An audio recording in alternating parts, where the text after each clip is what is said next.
लेकिन मुझे ये अजीब लगा कि मुझे कहा ही नहीं कि आप कहीं थोड़ी देर के लिए आ जाओ, और फोटो तो भी गायब हो गया साथ में। तो ये उपभोक्तावाद की जो संस्कृति है ना, कंज्यूमरिज्म की, ये पॉलिटिक्स में आने लगी है कि इस्तेमाल करो और भूल जाओ। ये मैं भाजपा में तो होने ही नहीं दूंगी। बोला ही नहीं मुंह से, झूठे मुंह से। निमंत्रण तो हाथ से देना होता है, मुंह से वाक्य नहीं निकला कि आप भी आइए। क्या मतलब आपको वजह लगती है कि ये वजह तो आपको दो लोगों से पूछनी पड़ेगी। जगत प्रकाश नड्डा इसका जवाब दे सकते हैं या अमित शाह जी, और कोई नहीं दे पाएगा। आप इधर के लोगों से पूछेंगे तो वो बोल ही नहीं पाएंगे, उनकी हालत खराब हो जाएगी। ना तो वो बुलाने वाले हैं, मेरा ऐसा बोलने के बाद कहाँ बुलाएंगे, और ना मैं जाने वाली हूँ।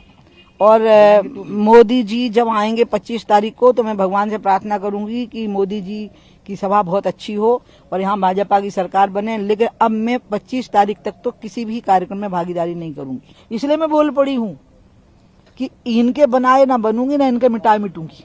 अभी आपने उमा भारती को सुना। आप उमा भारती के इस बयान को बगावती भी कह सकते हैं या फिर नाराजगी भी, ये आप डिसाइड कीजिए।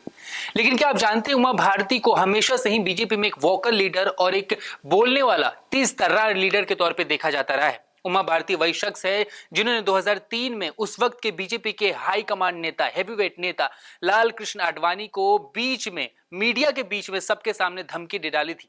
आइए हम आपको उमा भारती के बारे में कुछ ऐसी कहानियां बताते हैं, उनके राजनीतिक सफर के बारे में बातें बताते हैं जो शायद ही आपने सुनी होगी।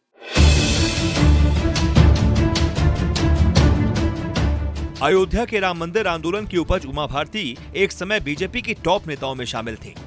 उमा भारती बीजेपी की उन चुनिंदा नेताओं में शुमार हैं जो मध्य प्रदेश और उत्तर प्रदेश की राजनीति में बराबर का दखल रखती हैं। वो उन नेताओं में शामिल हैं जो दोनों सूबों से चुनाव जीत चुकी हैं। उमा भारती वही नेत्री हैं जिन्होंने नारा दिया था, श्री राम लला घर आएंगे, मंदिर वहीं बनाएंगे। बताया जाता है कि उमा भारती को ग्वालियर की महारानी विजय राजे सिंधिया ने उभारा था। उमा भारती राजनीति में कई अहम पदों पर आसीन नहीं हैं।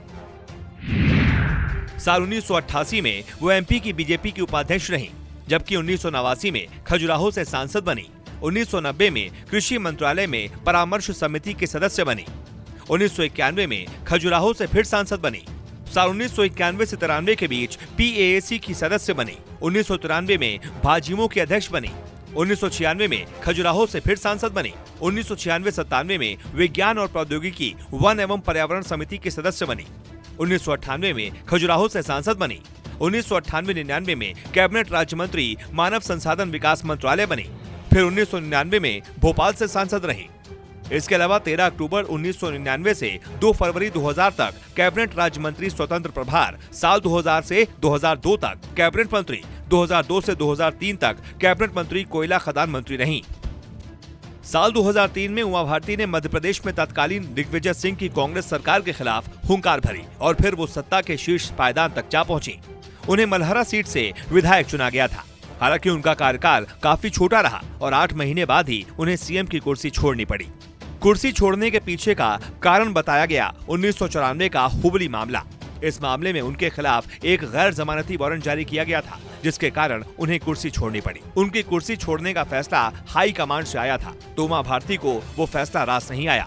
उनका गुस्सा इतना बढ़ गया कि वो मीडिया के सामने ही बीजेपी दफ्तर में जाकर तब के सबसे हैवीवेट नेता लालकृष्ण आडवाणी से जा भिड़ी थी। उसके बाद वो बीजेपी से बाहर हो गयी।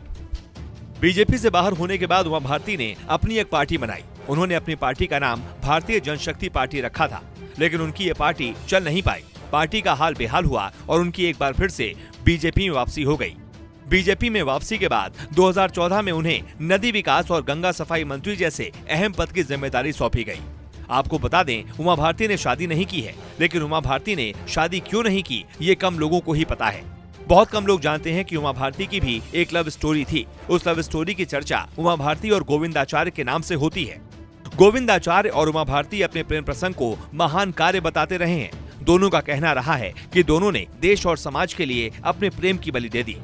दरअसल इंटेलिजेंस ब्यूरो के पूर्व ज्वाइंट डायरेक्टर M.K. धर ने अपनी एक किताब में ओपन सीक्रेट्स में लिखा था कि राष्ट्रीय स्वयंसेवक संघ ने उमा भारती और गोविंदाचार्य को विवाह करने की इजाजत नहीं दी थी। नमस्कार, मैं हूं मानक गुप्ता। अगर आपको हमारा ये वीडियो पसंद आया हो तो इसे लाइक और शेयर जरूर करें, और हाँ, हमें सब्सक्राइब और फॉलो करना ना भूलें ताकि आप देश और दुनिया की कोई खबर मिस ना करें। तो जुड़े रहिए हमारे साथ और देखते रहिए News 24।